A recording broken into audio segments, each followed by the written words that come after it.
Sebelum kita masuk dalam doa, apakah suara saya jelas teman-teman? Jelas ya, Kak Angel ya, Kak Lendi? Jelas. Siap, teman-teman yang berkati Tuhan, sebelum kita dengar firman Tuhan, kita ambil sikap yang baik. Mari kita sama-sama menghadap Tuhan dalam doa. Mari kita berdoa.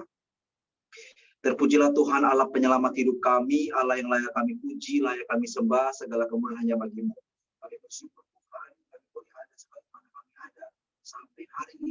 Kami percaya benar semata-mata itu semua karena anugerah terkhususnya Tuhan, Tuhan anugerah Engkau telah bukan kami anak-anakmu dari berbagai macam daerah latar belakang status sosial, tapi kami percaya Tuhan kami mempunyai kerinduan yang sama, yakni kami rindu akan hadirat-Mu, kami rindu Engkau dan kami rindu firman. Bapa di sorga, kami telah datang dengan pujian penyembah kami dan Tuhan, sekarang kami rindu juga untuk dengar firman. Tolong kami Tuhan, sehingga Roh Kudus bekerja sedemikian rupa dalam hati dan pikiran kami, sehingga firman Tuhan yang sebentar lagi kami akan baca dan akan kami renungkan, Tuhan berkatinya. Hamba-Mu Tuhan yang akan berbicara atas nama-Mu, Hamba-Mu tidak lebih baik ya Tuhan daripada anak-anak-Mu yang hadir malam hari ini. Tetapi biarlah tutur kalimat bahasa yang diseberangkan boleh tepat mendarat dalam setiap hati kami yang bolehnya nama Tuhan dipuji, diberkati. Terima kasih banyak Bapak dan Saudara. Kami siap dalam nama Yesus kami. Amin. Oke, shalom teman-teman yang diberkati Tuhan. Selamat malam, salam sejahtera kita semua. Saya boleh bersyukur sekali boleh ada di tengah. Baik, mungkin kita cek dulu Pak Heri, apakah bisa dibagi share screen-nya untuk yang saya kasih. Baik teman-teman, saya menunggu saya perkenalkan diri dulu ya. Kata dalam kata saya banyak yang saling mengenali, tapi tidak saling menyayangkan. Tapi teman-teman saya saling menyayangkan semua ya. Suaranya tenggelam, Dek. Suaranya tenggelam. Kurang jelas, Dek. Cek sekarang udah jelas kan? Apa masih belum? Suaranya tenggelam, Dek. Kurang jelas tadi. Masih nih. Cek. Sekarang jelas kakak? Udah jelas, udah jelas. Oke, ya tadi saya bilang tak kenal sama kata sayang ya. Baik teman-teman, saya perkenalkan diri dulu sedikit ya. Nama saya Yeriko, teman-teman ya, bisa lihat username-nya Yeriko Napemerang, bisa dipanggil Iko ya. Saya saat ini berdomisili atau tinggal di Kota Kupang, Nusa Tenggara Timur, teman-teman ya. Dan masih berkuliah dan baru semester 6. Oke, mungkin saja teman-teman perkenalan singkat yang bisa saya bagikan kepada teman-teman tanpa memperpanjang dan mengulur-ulur waktu, teman-teman. Mari kita sama-sama ya buka kebenaran firman Tuhan yang malam hari ini akan kita renungkan bersama-sama. Teman-teman, mari kita buka ayat firman Tuhan malam hari ini yang terambil di dalam kitab Bilangan, teman-teman ya, di dalam Perjanjian Lama. Kitab Bilangan pasal 21 ya. Ya, teman-teman nanti bisa lihat di screen ya untuk dibantu. Bilangan pasal 21 ayat yang keempat hingga ayat yang ke-9 ya. Bilangan pasal 21 ayat keempat hingga ke-9, di situ dibawa perikop ular tembaga. Jika teman-teman sudah dapat atau bisa lihat di screen, saya akan bacakan bagi kita semua, teman-teman bisa perhatikan dengan baik. Ayat yang keempat dari Bilangan pasal 21, firman Tuhan, setelah mereka berangkat dari Gunung Hor, berjalan ke arah Laut Teberau untuk mengelilingi tanah Edom, maka bangsa itu tidak dapat lagi menahan hati di tengah jalan, lalu mereka berkata-kata melawan Allah dan Musa, mengapa kamu memimpin kami keluar dari Mesir, supaya kami mati di padang gurun ini, sebab di sini tidak ada roti dan tidak ada air, dan akan makanan hambar ini kami telah muak. Ya, ayat yang ke-6, Kakak Heri, lanjut. Ayat yang ke-6. Lalu Tuhan menyuruh ular-ular tedung di antara bangsa itu yang memagut mereka sehingga banyak dari orang Israel yang mati. Ayat 7. Kemudian datanglah bangsa itu mendapatkan Musa dan berkata, kami telah berdosa sebab kami berkata-kata melawan Tuhan dan engkau. Berdoalah kepada Tuhan supaya dijauhkannya ular-ular ini daripada kami. Lalu Musa berdoa untuk bangsa itu. Ayat yang ke-8. Maka berfirmanlah Tuhan kepada Musa, buatlah ular tedung dan taruhlah itu pada sebuah tiang. Maka setiap orang yang terpagut, jika ia melihatnya, ia akan tetap hidup. Ayat yang ke-9. Lalu Musa membuat ular tembaga dan menaruhnya pada sebuah tiang.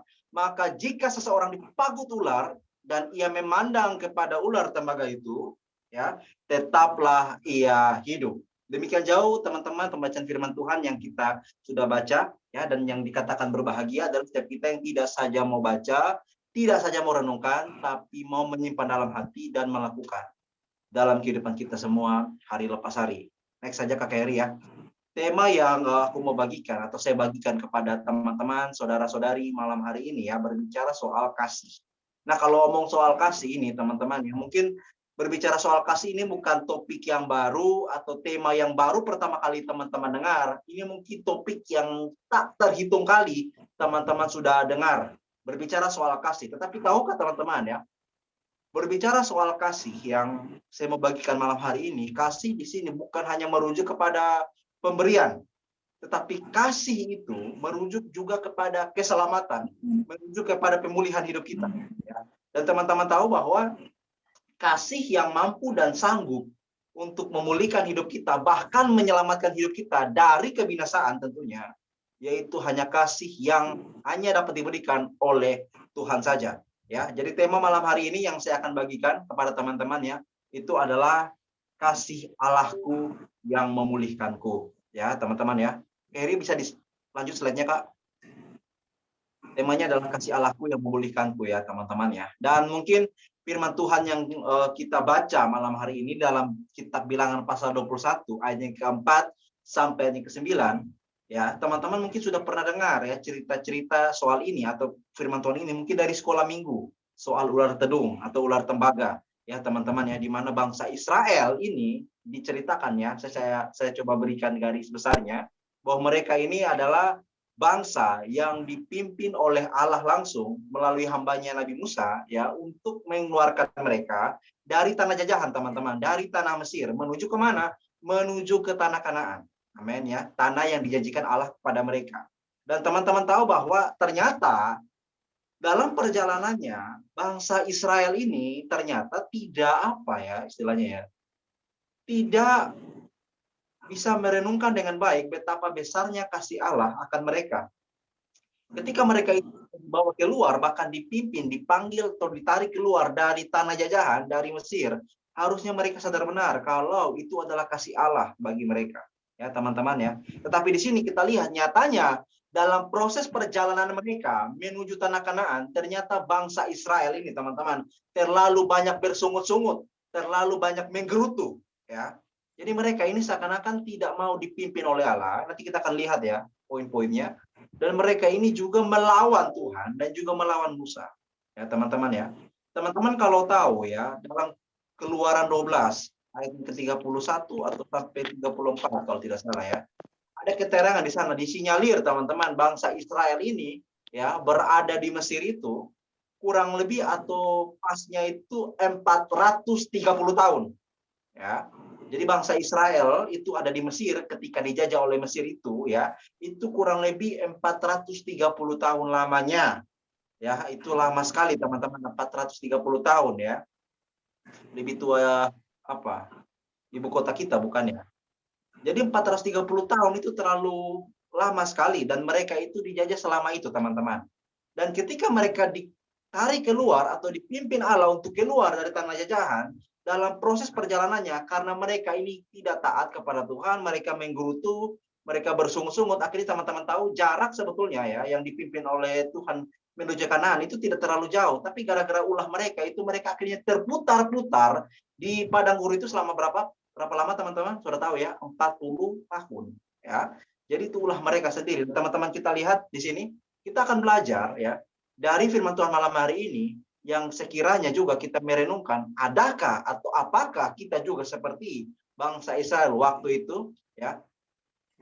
Poin yang pertama ya yang saya bagikan, apakah Kakak Heri masih bisa bagikan slide-nya? Lanjut Kakak. Yang pertama yang saya akan bahas di sini adalah dosa bangsa Israel, teman-teman ya. Tadi saya sudah sempat singgung beberapa clue atau petunjuk mereka melawan Tuhan dan Musa lah, mereka tidak mau berjalan dalam jalan Tuhan lah. Tapi dosa bangsa Israel yang pertama kita akan lihat apa? Yang pertama, next Kakak Heri, lanjut aja.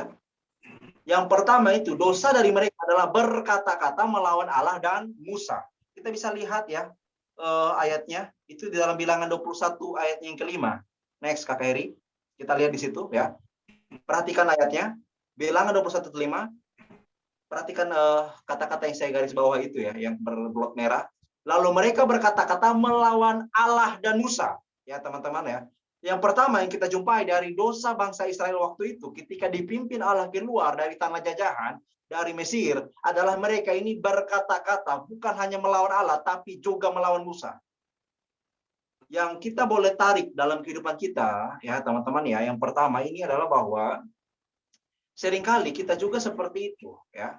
Kita seringkali mungkin hari-hari ini teman-teman yang di sini, apalagi luar biasa ya, ada Kak Angel, ada teman-teman lain yang mungkin masih umurnya belasan tahun, luar biasa ya, masih istilahnya istilah remaja, tapi sudah mau memberi diri untuk Tuhan, sangat luar biasa.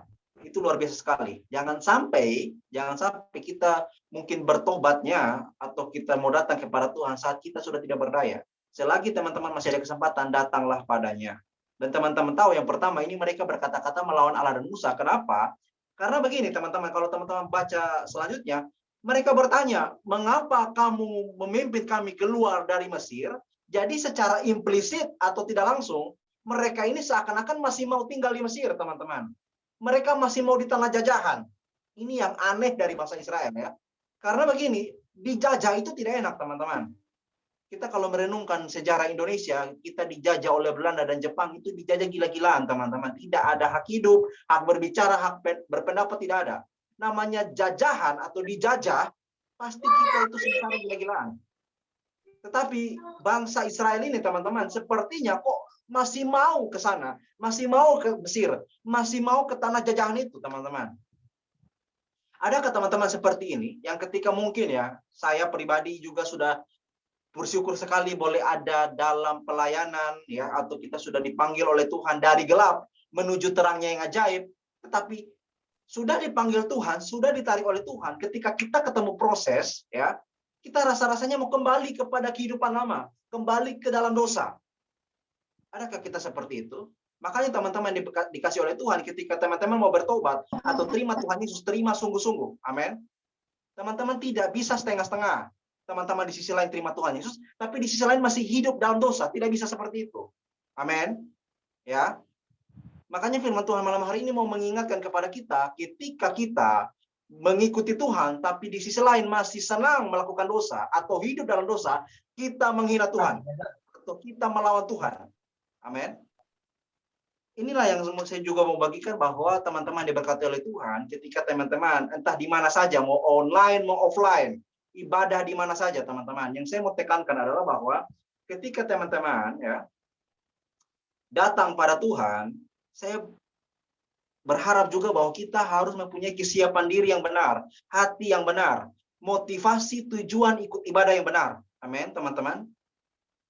Teman-teman kalau hanya ikut Zoom online seperti ini, lalu teman-teman mengikutinya sambil rebahan, tidur-tiduran, dan teman-teman hanya mengikuti ini karena mungkin ada 1-2 orang di sini, atau teman-teman mengikuti karena ini rutinitas, formalitas, minta maaf, teman-teman tidak akan dapat apa-apa. Percayalah, tidak akan dapat apa-apa.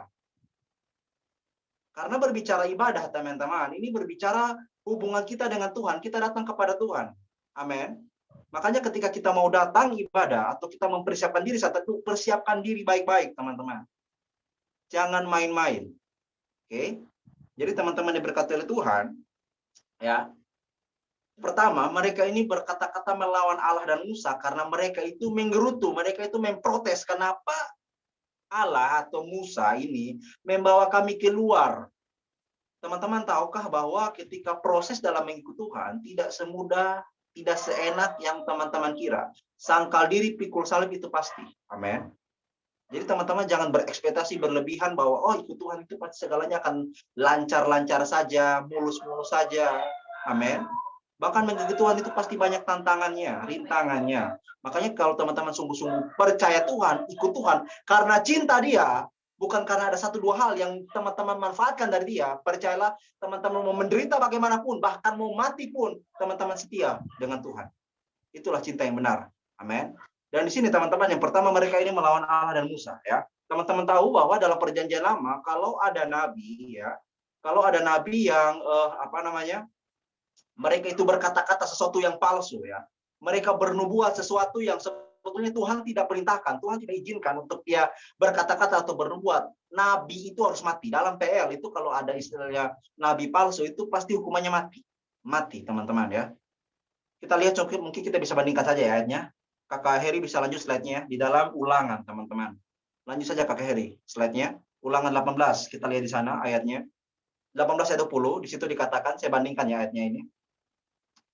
Tetapi seorang nabi ya yang terlalu berani mengucapkan demi namaku perkataan yang tidak kuperintahkan untuk dikatakan olehnya atau berkata demi Allah lain, nabi itu harus mati. Lanjut, mungkin kita bisa lihat ayat yang ke-22 dari masih Ulangan 18 ayat 20 ya. Ulangan 18 ayat 22. Oke, maaf teman-teman, saya salah ketik, ini bukan ayat 20-nya, ayat 22 ini ya. Di situ dikatakan ya, apabila seorang nabi berkata demi nama Tuhan dan perkataannya itu tidak terjadi dan tidak sampai, maka itulah perkataan yang tidak difirmankan Tuhan. Dengan terlalu berani nabi itu telah mengatakannya, maka janganlah gentar kepadanya. Nah, teman-teman tahu, nabi kalau palsu dalam perjanjian lama itu pasti mati. Dan kita tidak perlu gentar, atau orang-orang zaman itu tidak perlu gentar terhadap nabi palsu ya, atau nabi yang mengaku dirinya nabi tetapi sebetulnya tidak pernah diutus, tidak pernah dipanggil oleh Tuhan ya.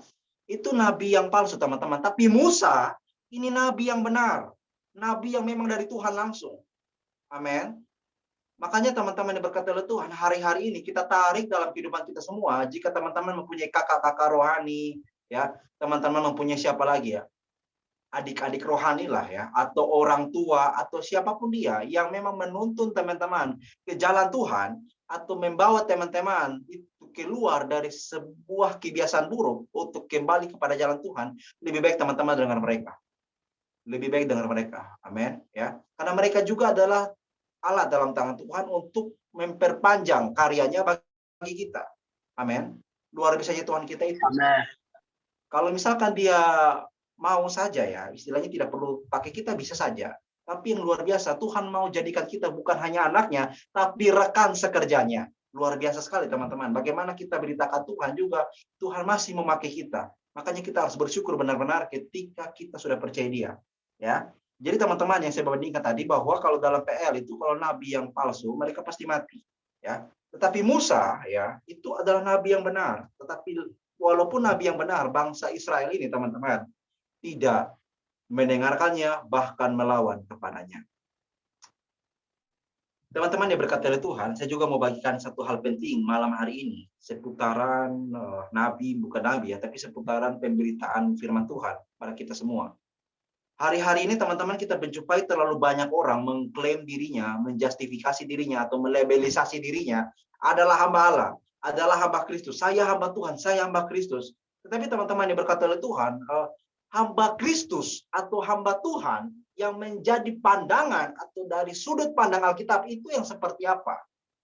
Ya, apa yang menjadi standar hamba Tuhan menurut Alkitab, teman-teman ya? Saya coba bandingkan dengan beberapa data juga. Kakak Hari next saja.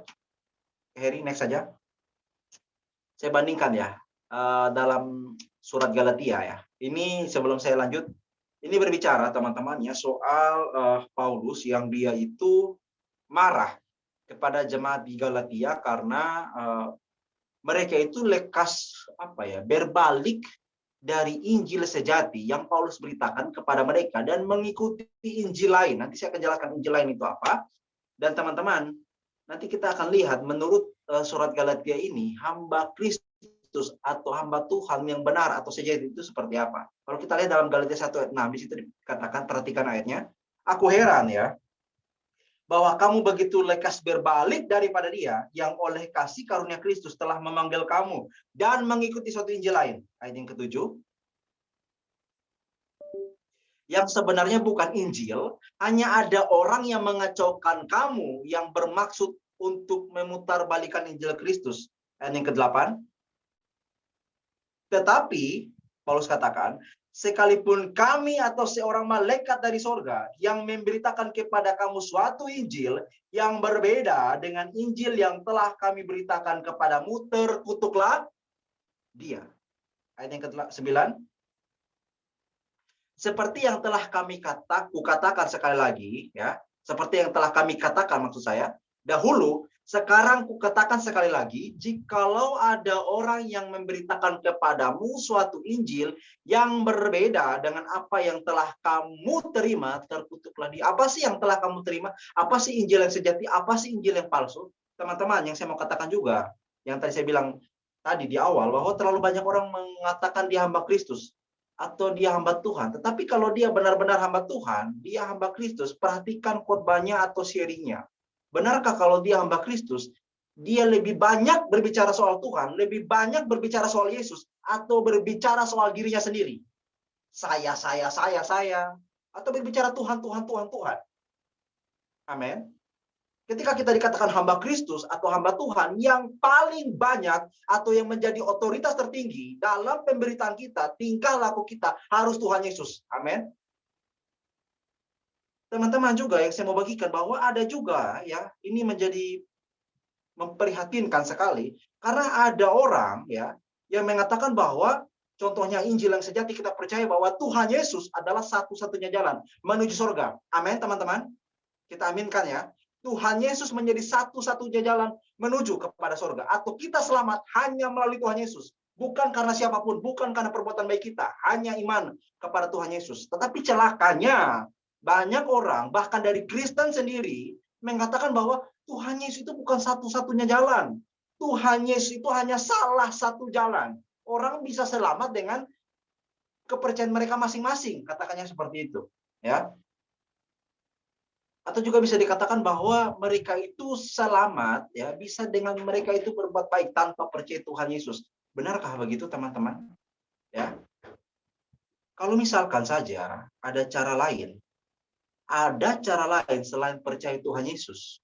Berarti saya mau katakan bahwa kematian Tuhan Yesus 2000 tahun lalu di Golgota itu adalah kematian terkonyol yang pernah ada. Amin. Tahukah teman-teman bahwa Allah tahu kita memang tidak akan pernah bisa selamat lagi dengan cara kita. Nanti kita akan belajar. Ketika bangsa Israel ini nanti dapat hukuman karena mereka itu terlalu kurang ajar kepada Tuhan Allah, mereka dapat hukuman. Dan nanti mereka itu hanya dapat satu jalan untuk mereka supaya hidup. Dan kita harus tekankan di sini bahwa teman-teman, Injil yang sejati, Injil yang benar, ketika ya kita percaya benar-benar bahwa Tuhan Yesus sebagai satu-satunya Tuhan, satu-satunya Allah dalam hidup kita, juru selamat bagi kita, satu-satunya jalan menuju kehidupan. Dan sampai kalau ada orang, bahkan mungkin lebih celakanya dari Kristen sendiri, mengatakan kalau ada jalan selain Tuhan Yesus, lebih baik kita tidak usah Kristen, teman-teman. Lebih baik stop Zoom dan kita jadi agama lain atau ateis sekalipun bisa. Kalau memang Tuhan Yesus itu bukan satu-satunya jalan. Amin. Ini yang saya mau bagikan, bahwa kalau sampai ada orang yang mengatakan Tuhan Yesus itu bukan satu-satunya jalan, bahkan hanya salah satu jalan, mau malaikat bilang begitu pun terkutuklah dia. Ya, amin. Firman Tuhan katakan seperti itu. Dan yang ke-10, Kak Heri lanjut saja. Dan yang ke-10, kita lihat di sini. Jadi bagaimana sekarang? Adakah ku cari kesukaan manusia atau kesukaan Allah? Adakah ku coba berkenan kepada manusia? Sekiranya aku masih mau mencoba berkenan kepada manusia, maka aku bukanlah hamba Kristus. Amin. Jadi teman-teman bisa pilih sekarang nih. Konsekuensi memberitakan Tuhan Yesus ya. Amin ya teman-teman ya. Adalah mungkin kita ditolak, bahkan kita dihina, atau mungkin kita diolok. Tetapi bagaimana sekarang? Mau mencari kesukaan manusia? Mau mencari apa yang menjadi manusia punya suka? Atau Tuhan? Kalau kita sekiranya masih mau mencoba berkenan kepada manusia, kita bukan hamba Kristus. Maksudnya di sini adalah begini. Kalau ada istilahnya, bukan kita menghakimi orang, tidak teman-temannya, bukan menghakimi. Kita menghakimi orang membabi buta, tidak. Tapi maksudnya ketika firman Tuhan berkata sesuatu yang orang lain mungkin lakukan bertentangan dengan firman-Nya, tegurlah dia. Tidak apa-apa teman-teman, tegurlah dia. Dan saya pun pribadi sangat senang ditegur jika saya buat salah. Pastinya, kalau memang berdasar atau sesuai dengan firman Tuhan, atau kita tegurlah, karena itu baik adanya. Amin. Jadi juga ketika kita dipercayakan untuk mungkin membagikan firman Tuhan, kita juga sesekali juga tidak perlu takut untuk menyatakan ya dosa, atau kita menyatakan kesalahan, karena di situ merujuk kepada kita mau memperbaiki diri kita. Amin teman-teman ya.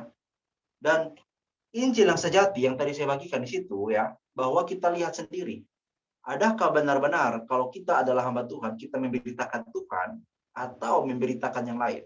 Adakah kita menyatakan Tuhan Yesus satu-satunya jalan, atau bahkan kita menyatakan hal yang lain yang tidak seperti Alkitab ajarkan? Ya, teman-teman ya. Oke, poin yang pertama. Yang pertama, tadi kita belajar bahwa dosa mereka yang pertama itu adalah mereka berkata-kata melawan Allah dan Musa. Dan dosa yang kedua, kita akan lihat apa dosa yang kedua. Next, Kakak Heri. Ya, dosa yang kedua adalah mereka itu tidak mau berjalan pada jalan Tuhan dan menghina pemberian Tuhan, ya. Jadi dosa kedua dari bangsa Israel adalah mereka ini tidak mau berjalan pada jalan Tuhan dan menghina pemberian Tuhan. Next, Kak. Kita bisa lihat di dalam Bilangan pasal 21 ayat kelima tadi. Masih ayat yang kelima. Di situ dikatakan, mengapa kamu memimpin kami keluar dari Mesir, ya? Supaya kami mati di padang gurun ini. Sebab apa? Di sini tidak ada roti dan tidak ada air. Padahal teman-teman tahu, mereka ini dikasih makan oleh Tuhan, teman-teman, itu mana sorgawi yang turun langsung dari sorga, dari langit untuk mereka makan. Tapi lihatlah, ini bangsa Israel mungkin dalam tanda kutip kurang ajar, ya. Dikatakan bahwa mereka ini tidak ada roti, tidak ada air, dan bahkan menghina tadi pemberian Tuhan, yaitu mana, ya, yang Tuhan datangkan langsung dari langit bagi mereka. Dan akan makanan hambar ini kami telah muak. Teman-teman perhatikan di sana, ya. Mereka sudah sibuk-sibuk marah Tuhan, marah Musa, protes-protes lagi kepada Tuhan, lalu menghina pemberian Tuhan lagi. Kalau di terjemahan Indonesia, di situ dikatakan akan makan hambar ini kami telah muak. Tapi kalau terjemahan bahasa Inggris, ya, memang pakai terjemahan bahasa Inggris supaya lebih mendekati bahasa aslinya, ya, teman-teman, ya. Kalau dalam bahasa Inggris itu lebih kasar lagi, teman-teman, lebih kasar. Coba kita lihat lagi, Kakak, slide selanjutnya. Saya bandingkan dengan beberapa terjemahan bahasa Inggris, NIV dan juga NISB, ya, New International Version, dan juga NISB, New American Standard Bible. Kalau kita melihat terjemahan bahasa Inggris ini, ketika katakan kalau NIV, and we detest this miserable food, artinya, dan kami jijik terhadap makanan jelek ini. Teman-teman perhatikan di sana, ya. Penghinaan terhadap pemberian Tuhan itu gila-gilaan. Dikatakan, dan kami jijik terhadap makanan jelek ini. Bukan hanya muak, tapi jijik, teman-teman. Dan bukan hanya itu, makanan jelek. Wow. Mengerikan, bukan? Ya. Lanjut, Kakak, terjemahan NISB-nya. NISB, and we loathe this miserable food. Dan artinya, kami benci terhadap makanan jelek ini. Jadi dikatakan di sini adalah bahwa mereka jijik, mereka tidak suka terhadap makanan jelek ini, dan mereka juga benci terhadap makanan jelek itu. Wow. Penghinaan gila-gilaan kepada Tuhan, teman-teman. Ini yang harus kita belajar malam hari ini, ya. Adalah bahwa kalau memang teman-teman diberikan anugerah, berkat, atau teman-teman hari-hari ini masih bisa bernafas, lalu sepanjang hidup teman-teman hanya banyaknya menggerutu, banyaknya bersungut-sungut, tidak pernah bersyukur dengan hidup yang Tuhan sudah kasih, teman-teman juga sementara menghina pemberian Tuhan. Bukan hanya itu, teman-teman mungkin bisa tarik dalam hidup teman-teman sendiri. Kalau saya pribadi, mungkin saya pernah lebih cenderung membandingkan diri dengan orang lain. Kok saya tidak lebih putih dari dia, ya? Saya tidak lebih tinggi dari dia, ya? Jadi, saya itu membandingkan diri dengan orang lain. Menganggap diri rendah. Dan saya renungkan, ternyata itu juga menghina pemberian Tuhan. Amin. Tahukah teman-teman yang ikut di sini malam hari ini terlalu berharga. Saking berharganya teman-teman, siapakah teman-teman yang sampai Allah mau mengaruniakan anaknya yang tunggal menjadi manusia, menggantikan kita di atas kayu salib, supaya kita yang harusnya mati dan binasa masuk neraka, itu digantikan oleh Tuhan Yesus di atas kayu salib. Menandakan kita terlalu berharga. Amin.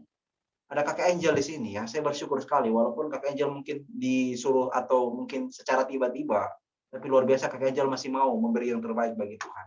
Saya sangat bersyukur untuk itu. Saya sangat mengapresiasi itu. Untuk kita semua juga harus seperti itu, teman-teman. Harus semangat. Amin. Dan yang saya mau tekankan untuk poin kedua, mereka itu menghina pemberian Tuhan dan tidak mau berjalan pada jalan Tuhan. Yang saya bilang tadi, mereka itu kenapa, ya? Dipimpin oleh Tuhan, tapi sepertinya mereka itu tidak mau ketika Tuhan pimpin mereka. Malahan mereka lebih banyaknya marah-marah di tengah jalan. Dan bukan hanya marah-marah, teman-teman, yang kita sudah lihat, mereka itu menggerutu bahkan menghina pemberian Tuhan. Teman-teman, karena mereka kurang ajar, ya, Teman-teman tahu bahwa mereka diberikan hukuman karena bentuk keadilan Allah bagi mereka karena mereka tidak taat kepada Tuhan. Kita lihat hukumannya. Next, Kak. Slide-nya. Kita akan melihat hukuman dosa yang diberikan Allah kepada mereka ya, teman-teman ya. Kita bisa lihat dalam Bilangan 21 ayat ke-6. Lanjut saja Kak Heri. Ya, di situ dikatakan hukuman ya yang Allah berikan kepada mereka waktu itu. Lalu Tuhan menyuruh ular-ular tidung ke antara bangsa itu yang memagut mereka ya, sehingga banyak dari orang Israel yang mati. Lalu Tuhan menyuruh ular-ular tidung ya ke antara bangsa itu dan memagut mereka semua, patok mereka semua, sehingga banyak dari orang Israel yang mati. Nah, teman-teman mungkin bisa sedikit berpikir, ular tedung itu apa sih, teman-teman? Ada yang tahu? Ular kobra atau ular apa, teman-teman? Jauh dulu nih, kita sharing. Ada tahu ular tedung ini adalah jenis ular apa? Dulu kalau kakak sekolah minggu bilang ular tedung itu adalah ular kobra katanya. Ya, karena ular tedung itu seperti ada apa ya? Ular kobra pokoknya ada seperti sayap di lehernya kayak gitu. Apakah benar ular kobra? Nah, ayo coba teman-teman kita belajar ya. Apa sih ular ini? Ular tedung itu jenis ular apa sih? Kita terjemahkan lagi atau kita bandingkan lagi dengan terjemahan bahasa Inggris ya. NIV, kakak lanjut. Kak Heri lanjut slide-nya. Kalau di dalam NIV ya, di situ dikatakan venom snake, artinya ular berbisa. Ya bisa dikategorikan atau disamakan dengan kobra lah, karena kobra juga ular berbisa. Kalau dalam terjemahan King James ya, saya bandingkan satu kali semua, King James, RIV, dan NSB. Di situ dikatakan fire serpents, artinya ular berapi ya. Jadi seperti itulah kayak kobra gitu teman-teman kurang lebihnya ya. Tetapi teman-teman tahukah terlepas dari ular apapun itu, intinya mereka itu dipagut oleh ular ini dan banyak dari mereka yang mati. Saya bandingkan dengan seorang teolog namanya Charles Spurgeon ya. Dia mengatakan bahwa ada seorang kepala penjaga kebun binatang ya. Benar Kakak Lendi, mantap. Ya biasanya pakai peramal ya. Kalau saya bandingkan dengan apa namanya tadi saya bilang Charles Spurgeon ya, seorang teolog Charles Spurgeon, dia mengatakan dia ada seorang apa namanya kepala penjaga kebun binatang. Dia itu mabok, teman-teman ya, sementara mabok karena minum alkohol atau minum mabok gitu ya. Sementara dia mabok itu dia karena hilang kesadaran atau mungkin dia setengah sadar, dia oleng-oleng jalan sambil terhuyung-huyung ke kebun binatang dan dia mencari seekor ular kobra, teman-teman bayangkan. Ular kobra itu mau diajak apa? Diajak bermain olehnya, teman-teman bayangkan. Ya, ular kobra diajak bermain. Mungkin dia kira ular kobra itu boneka Hello Kitty mungkin ya. Jadi dia kepala penjaga kebun binatang ini cari ular kobra lagi untuk diajak apa bermain, teman-teman. Jadi dia cara bermainnya, dia ambil ular kobra tepat di leher bawahnya itu, lalu digoyang-goyang kayak gini, teman-teman. Seakan-akan diajak menari.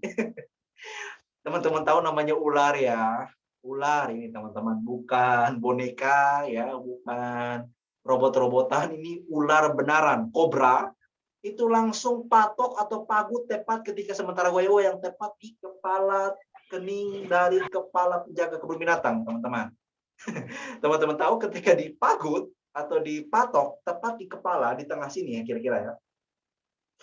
Itu langsung dilepaskan ular itu. Nah, teman-teman tahu seketika ketika setelah dipagut ular, suaranya mulai apa, teman-teman? Seperti hilang ya, seperti tidak bisa berteriak atau bersuara. Lalu matanya itu tiba-tiba mulai redup, mulai gelap, dan akhirnya badannya itu mati rasa. Dan teman-teman tahu, tidak sampai 45 menit, dia mati. Tidak sampai 45 menit, teman-teman. Mati. Dipagut ular kobra. Ya. Dan teman-teman tahu, banyak dari bangsa Israel yang mati waktu itu dipagut oleh ular. Ya. Karena mereka itu terlalu keterlaluan. Sudah melawan Allah dan Musa, menghina pemberian Tuhan, dan tidak mau berjalan pada jalan Tuhan. Tuhan kasih mereka hukuman. Dan teman-teman tahu, nah ketika mereka sudah dapat hukuman, ketika mereka istilahnya sudah digampar gitu ya, atau istilahnya mereka sudah kena batunya, di sini baru apa ya, sadar gitu, bertobat. Saya harap dengan sungguh-sungguh, saya berdoa dalam nama Yesus, kiranya kita semua tidak seperti itu. Amin ya. Selagi masih ada kesempatan bertobat, bertobatlah teman-teman. selagi masih muda, selagi masih remaja, ketika kita masih ada kesempatan untuk melayani Tuhan, layanilah dia. Jangan sampai tunggu kita mungkin sudah sakit-sakitan, ya, atau mungkin kita melakukan dosa dan akhirnya kita kena batunya, baru di situ bertobat. Ya, memang Tuhan masih terima, tapi bahwa itu sudah apa ya? Sudah terlambat dalam artian kita akan memang terima konsekuensi dari dosa yang kita lakukan. Amin, ya. Contohnya kita membunuh orang, ini contoh. Kita membunuh orang, hukumannya ada. Itu apa? Masuk penjara.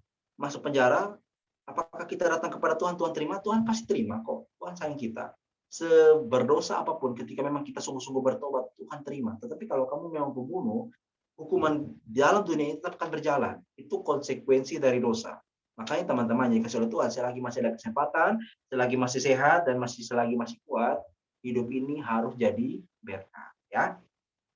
Baik, teman-teman, kita akan belajar ya poin ketiga. Next, Kakak Heri. Ya. Ketika mereka akan mendapatkan hukuman dari Tuhan, ketika mereka hukumannya itu adalah ular yang memagut mereka, akhirnya ketika mereka datang kepada Tuhan memohon belas kasihan, akhirnya Tuhan juga tetap mau mengasihi mereka. Next, Kakak Heri. Poin berikut. Ya. Ya, poin itu. Teman-teman bisa lihat ini poinnya ya. Obat dari Allah yang memulihkan bangsa ini. Obatnya apa, teman-teman? Mari kita lihat dulu ya kronologinya. Ketika mereka sudah dihukum, mereka datang kepada Musa, memohon-mohon, merengek-rengek ya. Musa, kami ini udah berdosa loh ya kepada Tuhan. Kurang lebih seperti itu. Kami udah dapat datunya, kami mungkin udah banyak yang mati. Ya, mungkin di saat-saat mereka kena hukuman baru mereka datang. Dan luar biasanya Allah kita, teman-teman. Ini bukan artinya kita bisa mempermainkan Tuhan loh ya, teman-teman. Tidak, Allah itu Allah yang adil, Allah yang tegas. Ketika kita bikin dosa atau bikin kesalahan, tidak sekali-kali dijauhkannya hukumannya bagi kita. Ya, itu keadilan Allah. Jadi ketika teman-teman masih diberi kesempatan untuk bertobat, lebih baik bertobat sungguh-sungguh dan jangan kembali lagi pada dosa. Amin. Di sini dikatakan mereka telah berdosa, kami telah berdosa sebab apa? Kami telah berkata-kata melawan Tuhan dan engkau. Berdoalah kepada Tuhan supaya dijauhkannya ular-ular ini daripada kami. Lalu Musa berdoa untuk bangsa itu. Next, Kakak. Apa doanya? Ayat yang ke-8. Di situ dikatakan, maka berfirmanlah Tuhan kepada Musa, buatlah ular tedung dan taruhlah itu pada sebuah tiang, ya. Maka setiap orang yang terpagut, jika ia melihatnya, ular yang dibuat itu ya, ditaruh pada sebuah tiang, kalau orang yang terpagut itu lihat ke sana, maka apa? Tetap hidup. Ayat yang ke-9. Lalu Musa membuat ular tembaga dan menaruhnya pada sebuah tiang, ya. Maka jika seorang dipagut ular dan ia memandang kepada ular tembaga itu, tetaplah ia hidup. Jadi nyatanya kita jumpai obat yang memulihkan bangsa itu supaya tidak mati adalah bahwa mereka harus melihat ular yang ditaruh pada sebuah tiang. Yang Musa buat, ular tembaga itu, ya. Yang Musa taruh di atas sebuah tiang. Orang lihat itu pasti hidup. Dan teman-teman tahu obat ini atau cara ini hanya satu-satunya cara untuk supaya mereka bisa hidup. Teman-teman mungkin berpikir, kayak Riko, bisakah kira-kira mereka selamat tanpa memandang kepada ular di atas tiang itu? Contohnya gini, Musa, cara lain deh, jangan cara itu. Gimana ya, aku mau cara lain deh, mungkin cara apa kayak menyenangkan Tuhan, mungkin tanpa melihat itu deh. Pokoknya bikin cara lain lah. Cara lain yang tidak seperti Tuhan berikan kepada mereka. Apakah mereka selamat? Tetap mati. Ya. Ini yang menarik teman-teman yang saya mau bagikan adalah begini. Kalau teman-teman tahu dalam bahasa, kalau teman-teman belajar Alkitab ya, kalau teman-teman belajar Alkitab, satu kata teologinya adalah hermeneutika atau penafsiran Alkitab. Itu ada yang disebut dengan tipologi. Tipologi itu apa sih, Kak? Tipologi itu artinya ada yang disebut penggambaran, ada yang disebut penggenapan. Gambaran itu disebut tipe, ya, dan penggenapan itu disebut antitipe. Kalau teman-teman tahu bahwa ternyata dalam perjanjian lama itu kan benang merahnya Tuhan Yesus tuh ya. Dari Kejadian sampai Maliaki sebenarnya benang merah dari mereka semua adalah Tuhan Yesus. Amin. Mesias yang akan datang. Dan teman-teman tahu ketika kita menjumpai salah satunya seperti cerita ular tembaga ini sebetulnya merujuk kepada penggambaran yang kita harus tahu itu sebetulnya merujuk kepada Tuhan Yesus. Tuhan gambaran yang diberikan dalam teks yang kita baca ini sebetulnya hanya mau mengingatkan bahwa untuk bisa selamat dari hukuman, untuk bebas dari kematian, hanya melihat ular, atau dalam artian bahwa ular yang di atas tiang itu satu-satunya jalan. Tidak ada cara lain. Itu penggambaran. Saya bandingkan dengan beberapa kisah di lainnya dalam PL. Teman-teman tahu kisah Bahtera Nuh, teman-teman? Kak Andreas tahu ya, Kak Angel tahu ya. Kisah Bahtera Nuh. Yang selamat dari Bahtera Nuh itu berapa orang, teman-teman? Ada yang masih ingat? Yang selamat dari air bah, bukan dari Bahtera Nuh, sorry. Yang selamat dari air bah itu berapa orang? Waktu kisah Nuh atau zaman Nuh?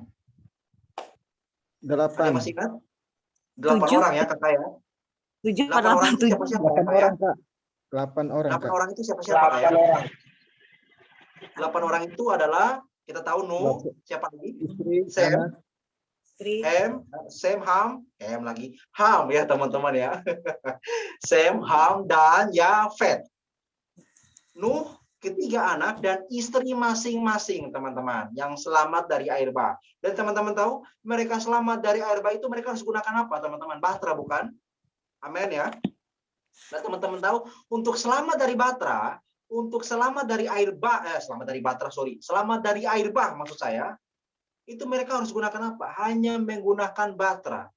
Teman-teman berpikir, mungkin bisakah mereka selamat tanpa Bahtera? Mungkin mereka berenang aja gitu, teman-teman, bisa nggak? Atau mereka mungkin cari tempat ketinggian yang paling tinggi yang pernah ada. Teman-teman tahu, dicatat di dalam kitab Kejadian pasal 6 waktu itu ya, itu air bah itu hampir meliputi seluruh bumi. Jadi hampir-hampir bumi itu diliputi, ditutupi air bah. Dan kalau mereka bisa selamat tanpa Bahtera Nuh, mereka hebat luar biasa. Tidak akan pernah bisa selamat. Amin ya. Selamat hanya masuk di Bahtera. Jika tidak masuk Bahtera, mati kena air bah. Amin. Itu penggambarannya sebetulnya merujuk penggambarannya kepada Kristus. Ketika kita berdosa, kita harus mati dan binasa. Untuk selamat, jalan satu-satunya menuju kepada surga atau Bapa hanya Tuhan Yesus. Amin. Mungkin cerita lain, contohnya soal tulah kematian anak sulung. Teman-teman cerita ini ya, ini kita dulu sekolah minggu pasti tahu lah cerita ini. Tulah kematian anak sulung ini, teman-teman, merujuk kepada anak-anak sulung akan dimatikan ya waktu itu ya. Dan teman-teman tahu ketika mereka supaya selamat dan anak-anak mereka tidak mati, mereka harus bikin apa, teman-teman? Harus taruh darah anak domba ya di ambang pintu. Supaya nanti kalau malaikat datang dan melihat darah domba atau anak domba itu, malaikat melewatinya. Artinya mereka tidak jadi dihukum atau dibunuh seperti atau dimatikan ya. Jadi teman-teman tahu, darah anak domba itu menjadi syarat supaya mereka tidak mati. Anak-anak mereka tidak mati. Itu menjadi satu-satunya jalan loh, teman-teman. Tidak ada cara lain. Mereka tidak bisa taruh darah kucing di sana atau darah apa, tidak bisa. Hanya darah anak domba yang memang itu Tuhan perintahkan kepada mereka. Tidak ada cara lain. Amin. Ya. Dan itu sebetulnya penggambaran, nanti juga kita akan tahu penggenapannya di dalam perjanjian baru. Kristus mati bagi kita, darahnya tercurah bagi kita. Ketika kita percaya Tuhan Yesus, kita benar-benar sungguh-sungguh terima dia, maka dia telah mati bagi kita. Dan ketika dia mati bagi kita, kita dibenarkan oleh Tuhan. Amin. Kita dibenarkan itu bukan karena kita apa ya istilahnya, karena memang kita dari dahulu sudah baik. Tidak. Kita ini memang orang berdosa, dan bagi Tuhan dalam Roma pasal 3 ayat keberapa saya lupa, semua orang sudah menyeleweng, tidak ada yang berbuat baik, seorang pun tidak. Ya, bahkan dalam Yesaya 64 ayat 6 di situ dikatakan kesalehan kami seperti kain kotor. Ya, kain kotor itu merujuk bukan kain pel, kain lap kaca. Teman-teman sudah tahu pasti ya. Kain kotor itu minta maaf merujuk kepada kain pembalut wanita zaman Nabi Yesaya. Nabi Yesaya itu ditulis 700 tahun sebelum Tuhan Yesus lahir. Jadi betapa najisnya kesalehan itu. Apalagi kesalahan tanpa Tuhan Yesus. Amin. Jadi teman-teman, malam hari ini yuk benar-benar renungkan yuk firman Tuhan malam hari ini. Teman-teman jangan hanya dengar lalu habis itu lupa semuanya. Maka sayang sekali ya, tidak akan dapat apa-apa. Tapi renungkan baik-baik bahwa teman-teman bisa hidup. Teman-teman bahkan mungkin juga bisa mendapatkan kepastian keselamatan. Teman-teman yakin mati masuk surga itu karena hanya pengorbanan Tuhan Yesus di atas kayu salib. Ya. Jadi itu hanya satu-satunya jalan bagi mereka. Dan teman-teman, kita tahu bahwa obat itu adalah Tuhan Yesus ya. Next, Kak Heri, kita ke poin selanjutnya, ya. Obat itu teman-teman, itu kadang menggelikan. Maksud saya bukan seperti. Obat itu menggelikan ya, dan kadang tidak masuk akal. Obat itu merujuk kepada apa? Kepada Tuhan Yesus yang menyelamatkan kita dari dosa. Kita yang sakit, kita yang harusnya mati dan binasa. Obat untuk supaya kita sembuh dan hidup hanya Tuhan Yesus. Dan teman-teman tahu obat itu kadang-kadang menggelikan dan tidak masuk akal. Saya bandingkan ya dengan 1 Korintus pasal 1. Kakak Heri bisa lanjut? Perhatikan di sana teman-teman ya. 1 Korintus 1 ayat 1. 1 Korintus 1, minta maaf teman-teman, ayat yang ke-22 sampai ayat ke-24, itu dikatakan ya. Orang-orang Yahudi menghendaki tanda dan orang-orang Yunani mencari hikmat. Ayat yang selanjutnya, Kakak Heri, 23. Tetapi kami memberitakan Kristus yang disalibkan untuk orang-orang Yahudi ya, itu satu batu sandungan, dan untuk orang-orang bukan Yahudi merujuk kepada Yunani waktu itu ya, adalah suatu kebodohan. Jadi bagi orang Yahudi itu adalah suatu apa ya? Batu sandungan, dan bagi orang Yunani itu adalah satu kebodohan. Apalagi teman-teman tahu orang Yunani itu kan banyak filsuf dari sana, filsafat lagi, filsuf dari sana ya teman-teman ya. Dan teman-teman tahu ya, kalau memang mereka tidak percaya, memang bagi mereka adalah satu kebodohan atau batu sandungan. Ada 24 teman-teman perhatikan. Tetapi untuk mereka yang dipanggil, baik orang Yahudi maupun orang-orang bukan Yahudi yang merujuk kepada orang Yunani, Kristus adalah kekuatan Allah dan hikmat Allah ya. Dan juga lanjut Kakak 1 Korintus 1 ayat 18, Kakak Heri. Sebab pemberitaan tentang salib memang adalah kebodohan bagi mereka yang akan binasa ya, tetapi bagi kita yang diselamatkan, pemberitaan itu adalah kekuatan Allah. Amin. Kalau orang yang memang apa ya, yang akan binasa, bagi mereka itu bodoh amat ya, atau masa bodoh. Tapi kalau orang-orang yang sungguh-sungguh percaya, itu adalah kekuatan Allah, itu adalah hikmat Allah. Makanya teman-teman, saya harus bagikan ini kepada teman-teman. Ketika teman-teman mendengar khotbah seperti ini atau sharing dari siapapun, lalu teman responnya biasa-biasa saja, seperti bodoh amat, atau dipertanyakan. Coba cek and recheck, koreksi diri sendiri. Dan saya pun pribadi seperti itu. Ketika saya mendengar khotbah dan saya sepertinya tidak tergugah, tidak apa ya, tidak mengena atau bagaimana ya, saya sepertinya masa bodoh begitu. Patut dipertanyakan. Kalau memang kita sungguh-sungguh percaya Tuhan, sungguh-sungguh mau hidup takut akan Tuhan, kalau kita mendengarkan firman Tuhan dari siapapun, harusnya respon kita itu semangat. Amin. Kita siap dan mengaminkan firman Tuhan yang benar-benar, kalau itu pengajarannya benar, kalau sesat jangan tolak ya. Kalau benar aminkan ya. Jadi teman-teman, yang apa namanya? Yang akan diselamatkan itu adalah kekuatan Allah ya. Next saja Kakak Heri, lompat ayatnya yang itu, kita langsung ke poin obat itu adalah satu-satunya jalan untuk bebas dari hukuman. Nah, ini poin penting dan mungkin menjadi poin terakhir bagi saya yang saya bagikan kepada teman-teman ya. Obat itu adalah satu-satunya jalan untuk bebas dari hukuman ya, atau satu-satunya jalan menuju keselamatan. Teman-teman perhatikan tadi dalam ular temaga atau cerita tadi yang kita sudah belajar ya. Mereka untuk hidup itu caranya bagaimana? Harus lihat ular yang ditaruh pada sebuah tiang. Harus lihat. Kalau tidak lihat mati.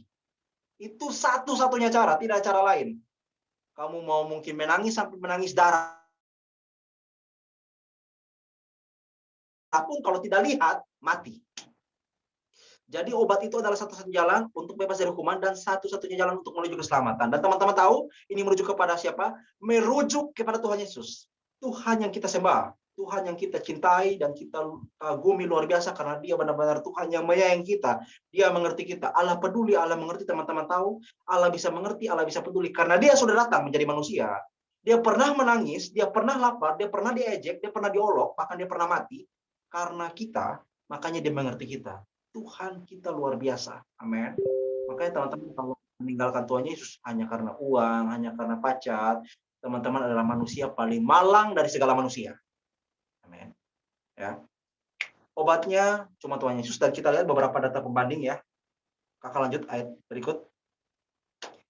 Beberapa data atau ayat yang saya tunjukkan kepada teman-teman yang menegaskan bahwa Tuhan Yesus itu adalah satu-satunya obat, satu-satunya jalan merujuk kepada keselamatan. Tentunya Yohanes 14 ayat ke-6. Di situ dikatakan ya. Kata Yesus kepadanya, I'm the way, the truth, and the life. Atau akulah jalan dan kebenaran dan hidup.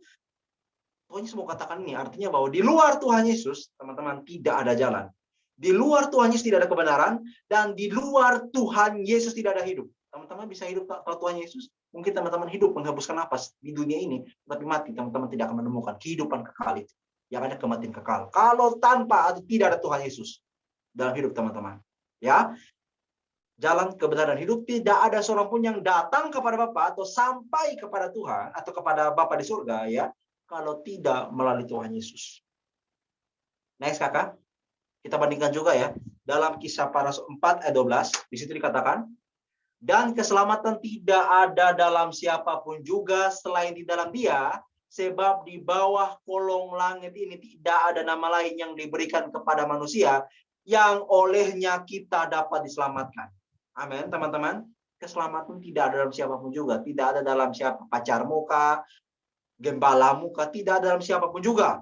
Selain dalam Yesus. Amin. Siapa sih yang paling bisa menolong kita saat kita terpuruk? Teman-teman sebutkan satu orang yang mungkin teman-teman anggap dia paling mengerti kita. Adakah? Orang tua kita, sahabat kita. Siapa dia? Adakah dia mengerti kita sampai kedalaman hati kita? Atau bahkan mungkin saat terpuruk dia masih tetap ada? Adakah dia? Saya tidak ada, teman-teman. Tidak ada. Dan saya tidak pernah jumpai siapapun dia. Teman yang bersolidaritas artian bahwa dia itu mau menolong, oke. Tapi untuk sama-sama terus menanggung dan mungkin mengerti sampai kedalaman hatiku, tidak ada. Kecuali siapa? Tuhan Yesus namanya. Ketika saya menangis, ketika saya mungkin tidak bisa berkata-kata lagi, saya percaya Tuhan Yesus saja yang mengerti saya. Tidak ada orang lain. Luar biasanya Tuhan kita bahwa ketika dia berikan keselamatan, dia juga mau menyertai kita dan bahkan dia mau mengangkat kita sebagai anaknya. Ya. Amin. Tidak ada nama lain yang diberikan kepada siapapun yang olehnya dapat diselamatkan. Kakak Heri, kita langsung lompat saja ya. Di obat itu dibutuhkan semua orang. Kakak Heri. Next saja. Ya. Obat, ya. Obat itu dibutuhkan teman-teman bagi siapa saja, bagi semua orang. Jadi dibutuhkan oleh semua orang. Ya, ini juga merujuk kepada ketika kita memberitakan Injil, kita tidak tahu ya siapa yang Tuhan pilih, siapa yang tidak. Yang kita tahu hanya beritakan Injil saja. Soal dia dipilih atau tidak itu urusan Tuhan. Tetapi yang kita harus tahu juga malam hari ini, obat itu dibutuhkan oleh semua orang. Kenapa dibutuhkan oleh semua orang? Lanjut Kakak Heri. Ayat ini menjawab Roma 3 ayat 23. Karena semua orang telah apa? Berbuat dosa. Karena semua orang telah sakit. Karena semua orang itu butuh namanya hidup. Makanya di sini dikatakan karena semua orang telah berbuat dosa dan telah kehilangan kemuliaan Allah. Makanya teman-teman ketika kita sudah dapat obat malam hari ini nih, kita udah tahu nih obatnya apa. Ya, kita udah tahu nih ya. Maukah teman-teman berbagi dan tidak pelit? Kita berbagi kepada siapapun dia. Berikan obat ini teman-teman. Beritakan obat ini bahwa hanya melalui obat ini dia sembuh dan tidak akan binasa. Amin. Ya. Semua orang telah berbuat dosa teman-teman dan telah kehilangan kemuliaan Allah. Tetapi kabar baiknya di dalam 24. Lanjut, kakak. Dan oleh kasih karunia telah dibenarkan dengan cuma-cuma karena siapa? Karena apa? Karena penebusan dalam Kristus Yesus. Teman-teman diberkati oleh Tuhan ya. Malam hari ini kita sudah belajar. Kita sudah merenungkan firman Tuhan dan saya juga sudah membagikan obat itu kepada teman-teman. Maukah teman-teman terima obat itu? Jika teman-teman sudah terima obatnya, pakailah obat itu baik-baik dan bahkan bila perlu bagikan kepada siapapun obat itu. Amin. Jika teman-teman baru tahu obat ini, pakailah obat ini teman-teman. Obat ini sanggup memulihkan engkau dari kebinasaan, menyembunyikan engkau dari ketelanjanganmu dan membebaskan engkau dari penjajahan dosa. Amin. Ya. Allah sanggup, mampu dan berkuasa pulihkan hidup kita. Makanya saya bilang tadi, tema kita, kasih Allahku yang memulihkanku. Kasihnya bukan hanya merujuk memberi, tapi kasihnya juga memulihkan kita. Kasihnya juga menyelamatkan kita. Dan paling terakhir, teman-teman. Poin terakhir. Next, Aka. Teman-teman tahu Yohanes 3:16? Ada yang hafal ayatnya? Karena begitu besar kasih Allah akan dunia ini. Apalagi? Ada yang tahu? Karena begitu besar kasih Allah akan dunia ini, sehingga ia telah mengaruniakan anaknya yang tunggal, supaya setiap orang yang percaya padanya, tidak apa? Tidak binasa, melainkan beroleh hidup yang kekal. Jadi kalau Allah ya, karena kasihnya mengaruniakan anaknya yang tunggal, Tuhan Yesus, kalau kita percaya kepadanya, kita beroleh hidup yang kekal. Tapi teman-teman tahu, sebelum ayat 16, kita lihat ayat 14 dan 15. Di sini, Yohanes menyinggung kisah ular tembaga dalam kitab Bilangan itu. Ya. Di situ dikatakan ya, dan sama seperti Musa meninggikan ular di padang gurun, demikian juga anak manusia harus ditinggikan supaya apa? Supaya setiap orang yang percaya kepadanya beroleh hidup yang kekal. Sudahkah teman-teman percaya kepada Tuhan yang sungguh-sungguh dan beriman padanya sebagai dialah satu-satunya jalan, the only way, satu-satunya jalan menuju kepada Bapa. Teman-teman mau menyenangkan Bapa di surga? Teman-teman mau menyenangkan Tuhan ya, menyenangkan Bapa di surga? Teman-teman jangan mimpi menyenangkan Bapa di surga kalau teman-teman tidak punya Tuhan Yesus. Amin. Teman-teman bisa mengerti kehendak Tuhan, mengerti kehendak Bapa di surga, menyenangkan hati Bapa di surga. Itu semua bukan karena teman-teman, tapi karena Tuhan Yesus ada dalam hidup kita semua ketika kita percaya padanya. Amin ya, teman-teman ya. Jadi firman Tuhan malam hari ini menguatkan, menolong teman-teman. Dan dari saya terakhir adalah bahwa ketika kita memang sungguh-sungguh percaya kepada Tuhan Yesus, percayalah bahwa teman-teman itu adalah orang-orang yang berharga, teman-teman sudah diselamatkan, dan teman-teman pasti dapatkan keselamatan. Tuhan Yesus yang jamin itu sendiri bagi kita. Amin. Tuhan Yesus memberkati oleh firman-Nya malam hari ini. Ya, sebelum saya mengaminkan, mari kita tunduk kepala, saya berdoa bagi kita semua. Mari kita berdoa. Tuhan, terima kasih Tuhan, kami telah mendengar firman-Mu, kami telah belajar Tuhan, bahwa kami percaya benar, satu-satunya jalan hanya Engkau Tuhan Yesus. Ampuni kami Tuhan, mungkin kami belum mengerti, kami belum bisa memahami dengan baik, tapi kami percaya Roh Kudus bekerja sedemikian rupa dalam hati dan pikiran kami, sehingga kami bisa memahami firman-Mu, dan bukan saja memahaminya, tapi melakukannya. Terpujilah nama-Mu Tuhan, kami serahkan hidup kami dalam tangan kasih-Mu, biarlah kami juga dapat menjadi berkat bagi banyak orang, dan oleh kami nama Tuhan dikenal. Terima kasih banyak Bapa di surga, dalam nama Yesus kami berdoa. Amin. Baik teman-teman.